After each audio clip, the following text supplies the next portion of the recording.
शहर ज़रें कुए हिमालय के दामन में बसा एक ऐसा शहर था जहां की गलियां सिंगे मरमर से बनी थीं और हवा में ऊद की खुशबू बसी थी। यहाँ के लोग अमन से रहते थे क्योंकि उन्हें यकीन था कि उनका काजी रियाजुद्दीन, जो शहर की अदालत के तख्ते अदल पर बैठता था, हमेशा इंसाफ का स्तून बनकर खड़ा रहता। रियाजुद्दीन की पेशानी पर गहरी लकीरें उम्र की नहीं बल्कि गौर व फिक्र की गवाही देती थीं। उसकी आंखों में वो गहराई थी जो सदियों के तजुर्बे की मानंद लगती थी। वो न सिर्फ एक काजी था बल्कि शहर का रूहानी रहनुमा भी था। उसका घर शहर के मगरबी किनारे पर एक सादा सी कोठी थी जहां वो अपनी बीवी नूरजहां और बेटे फरीद के साथ रहता। फरीद, जो अभी 12 बरस का था, अपने वालिद की तरह किताबों से मोहब्बत करता था। एक सर्द शाम जब रियाजुद्दीन अपनी कोठी की खिड़की से शहर को देख रहा था तो उसकी नजर एक बूढ़े फकीर पर पड़ी जो दरवाजे पर दस्तक दे रहा था। फकीर के हाथ में एक टूटा हुआ आसा था और उसकी आंखों में एक परासरार चमक थी। रियाजुद्दीन ने उसे अंदर बुलाया। फकीर ने कहा, काजी साहब, शहर पर एक बड़ा तूफान आने वाला है। उसकी लपेट में न सिर्फ गलियां होंगी बल्कि अदल का तख्त भी लर्जेगा। ये कहकर फकीर ने एक चमकता हुआ पत्थर रियाजुद्दीन के हाथ में थमा दिया और गायब हो गया। वो पत्थर जिसे देखकर काजी की पेशानी पर पसीना छलक आया। वो कोई आम पत्थर नहीं बल्कि शहरी ज़रें की बुनियाद रखने वाले बानी का निशान था जो सदियों से लापता था। अगले ही रोज अदालत में एक मुकदमा पेश हुआ।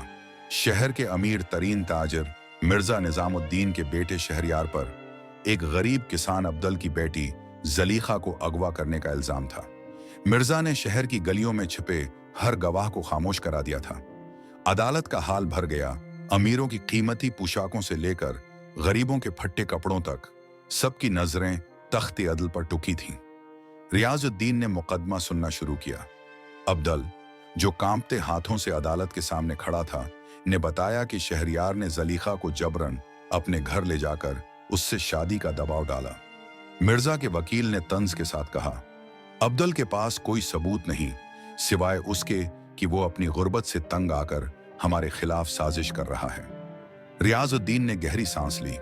उसके सामने दो रास्ते हैं थे, या तो वो मिर्जा के दबाव में आकर मुकदमा खारिज कर दे या फिर इंसाफ की खातिर अपनी जिंदगी को खतरे में डाले। उसने फैसला मुलतवी करते हुए कहा, अदालत इस मुकदमे की गहराई में जाएगी।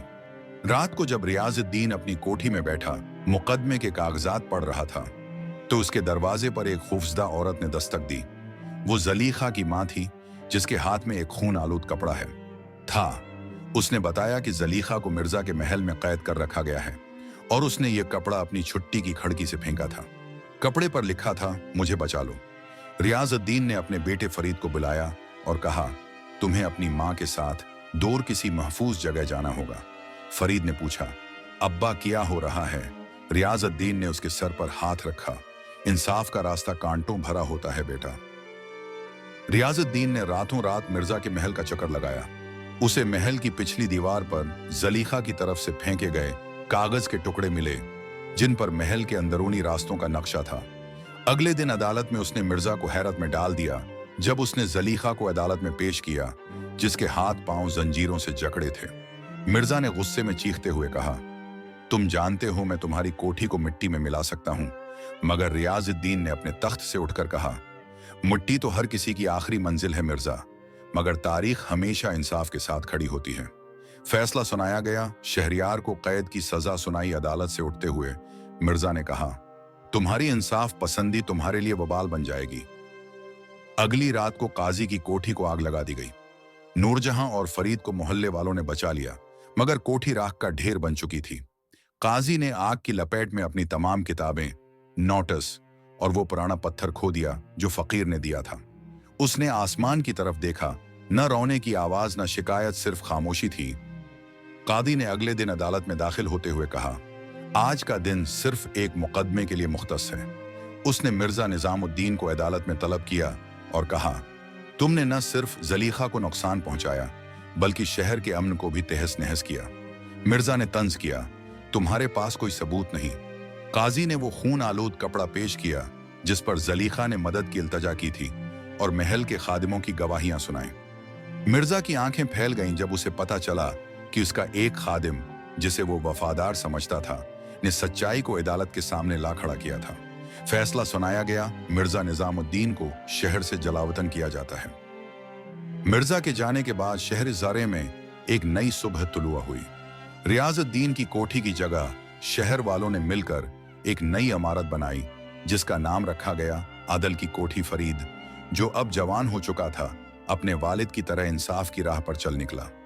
रियाजुद्दीन की मौत के बाद इसकी कब्र पर एक तख्ती लगाई गई, जिस पर लिखा था, यहाँ वो आदमी सो रहा है जिसने इंसाफ को अपनी जान से बढ़कर अजीज रखा। आज भी जब शहर ज़रे के बच्चे अदालत के सामने से गुजरते हैं तो वो तख्ती को छोकर कहते हैं, हम भी रियाजुद्दीन बनेंगे। जलीखा, जो अब एक उस्तानी बन चुकी थी, अपने शागिर्दों को बताती इंसाफ की ताकत हथियारों से बढ़कर होती है। रियाजुद्दीन की कहानी शहर की हवा में बसी है। जब भी कोई नौजवान इंसाफ की राह में हिम्मत हारता है तो बुजुर्ग कहते हैं, तुम्हारे पास वो पत्थर है जो फकीर ने दिया था, अपने ईमान को मजबूत रखो। शहर ज़रे की गलियां आज भी सिंगे मरमर से बनी हैं, मगर उनकी चमक में रियाजुद्दीन का अक्स झलकता है।